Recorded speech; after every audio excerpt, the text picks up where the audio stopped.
किसी ने बड़े काम की बात कही है, न जन्म कुछ न मृत्यु कुछ, बस सिर्फ इतनी बात है, किसी की आंख खुल गई, किसी को नींद आ गई। नमस्कार दोस्तों, एक छोटी सी कहानी। ये एक राजा की है जो बहुत ही प्रकृति प्रेमी थे, जो विभिन्न प्रकार के पौधों को लगाने में, पेड़ों को लगाने में बहुत विश्वास रखते थे। तो एक बार उन्होंने अंगूर का एक बाग बनवाया और उसकी रक्षा करने के लिए एक माली को रख दिया। वह माली बहुत ईमानदारी के साथ उन पेड़ों की देखभाल करता था। लेकिन एक बार कुछ समय बीता, वो देख रहा कि एक चिड़िया कोई आती है जो अंगूर के बाग को डिस्टर्ब कर रही है, अंगूर के पौधों को डिस्टर्ब कर रही है, उस बाग को उजाड़ने का प्रयास कर रही है। तो उसने बहुत समय तक कोशिश की, कोई चिड़िया नहीं आई किसी तरह उसको रोक दे, लेकिन उससे बात नहीं बनी। तो उसने अपना ये संदेश राजा के पास भेजा कि राजन, मैं देखभाल तो कर रहा हूँ, लेकिन एक चिड़िया आ रही है जिसको मैं पकड़ नहीं पा रहा हूँ। वो पूरे बाग को डिस्टर्ब कर रही है, बाग को बेकार कर दे रही, पौधों को। राजा ने कहा ठीक है, आप ऐसा करिए, मैं आऊँगा और देखूंगा, आप चिंता मत करिए, मैं पकड़ देखूंगा चिड़िया को, मैं रोकने की कोशिश करूंगा, मैं कल आऊँगा। पहुंच गए राजा जी कल। देख रहे चिड़िया आई थी और वास्तव में देखे तो चिड़िया आती तो है और वो जो फल उस पे हो रहे हैं उनको चोंच मार के नष्ट कर देती है। साथ ही पौधों को जहाँ से उनकी जड़ थी, तने थे, उनको भी खोदने की कोशिश कर रही है। अब वो परेशान हो गए तो राजा ने व्यवस्था किया और बुलाया जो चिड़िया को पकड़ते हैं। चिड़िया को पकड़ लिया, जो चिड़िया को पकड़ने वाला आदमी आया और राजा ने उसको अपने हाथ में पकड़ लिया और उससे, चूंकि बहुत पहले की बात है, तो पूछने लगे एक तरह से कि क्या है, तुम क्यों ऐसा कर रहे हो, कुछ ऐसे उससे चर्चा किए। तो चिड़िया ने कहा ठीक है राजन, मेरा तो स्वभाव है, मुझे पता नहीं था इस तरह होगा, आपने मुझे पकड़ लिया, आप मुझे मार भी सकते हैं क्योंकि मैंने बहुत सारा नुकसान किया है, लेकिन मरने से पहले मैं आपको कुछ सीख देना चाहती हूँ, क्योंकि आप प्रकृति प्रेमी हैं, आप एक बहुत अच्छे राजा हैं, आप राज्य का अच्छे से देखभाल कर रहे हैं। तो राजा ने कहा ठीक है, तुम बता दो जो बताना हो, लेकिन तुम्हें इसका दंड तो मिलेगा। तो उसने कहा ठीक है।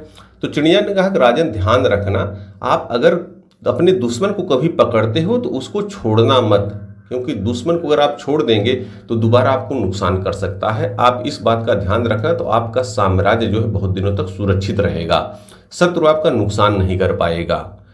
तो राजा ने कहा ठीक है, दूसरी बात बताओ। दूसरी बात उसने कहा कि कभी असंभव बात पर आप विश्वास मत कीजिएगा। अगर कोई आपके दरबार में आता है, कोई भी आदमी आता है और कुछ ऐसी बातें बताए जो संभव नहीं है, तो आप उस पर विश्वास मत कीजिएगा। कहा ठीक है। तो राजा ने कहा तीसरी बात बताओ। तो उसने कहा तीसरी बात, अगर कोई चीज़ आपसे ऐसी हो जाए जो आपने कर दिया, तो आप उसको लेकर पछताइएगा मत, पश्चाताप मत कीजिएगा, बीती बातों को भुला दीजिएगा, तो आप अपने कामों को अच्छे तरीके से आगे कर पाएंगे और राज्य का विकास भी कर पाएंगे। राजा ने कहा ठीक है, चौथी बात बताओ।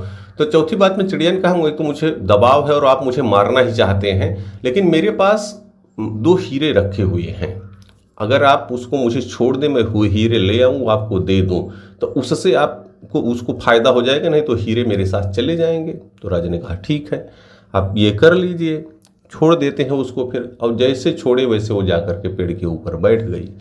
पेड़ पर बैठी तो राजा को, अब राजा परेशान हो गए। उसने जब कहा कि अब तुमसे छोड़ दिया, राजा परेशान होने लगे। तो उस चिड़िया ने कहा कि राजन, अभी हमने आपको सिखाया कि आप कभी भी दुश्मन अगर आपके पकड़ में आ जाए तो उसको छोड़िएगा मत, और आपने मुझे छोड़ दिया, उस बात का ध्यान नहीं दिया।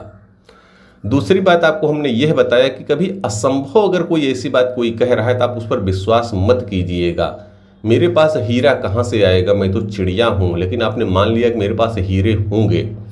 अब तीसरी, मैं उड़ के चली आई, वो आप परेशान हो रहे हैं, जो बीत गया है उस पर आप चिंता मत कीजिए, मैं उड़ के जा रही हूँ, आपने मुझे छोड़ दिया, उस बात का ध्यान नहीं दिया जो मैंने आपको सिखाया था, और वो चिड़िया उड़ जाती है।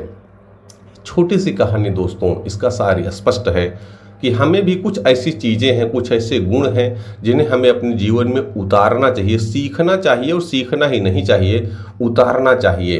तो यदि आप भी जीवन में कुछ अच्छा करना चाहते हैं तो जो भी आपको सीख मिल रही है उसको जीवन में अपने उतारिए। एक अच्छी सीख, एक अच्छी आदत आपके पूरे जीवन को बदल देगी। कोशिश कीजिए, अच्छी आदतों को धीरे धीरे अपनाइए। उनको अपनाना कठिन होता है, लेकिन अगर आप उनको अपना लेंगे तो आपकी ज़िंदगी अच्छी बन जाएगी। भगवान ने वो समझ आपको दी है, आपको वो ताकत दी है कि आप अच्छा काम कर सकते हैं, अच्छी आदतों को अपना सकते हैं। अच्छी सोच के साथ, अपनी मेहनत के साथ भगवान ने जो भी सामर्थ्य आपको दिया है उनके प्रति कृतज्ञता का भाव अपनाइए और अपने जीवन को बेहतर से बेहतरीन बनाइए। याद रखिए, ऊपर वाले न भूलते हैं न भूल करते हैं, वह आपके प्रत्येक कर्म का फल अवश्य देते हैं। बहुत बहुत धन्यवाद।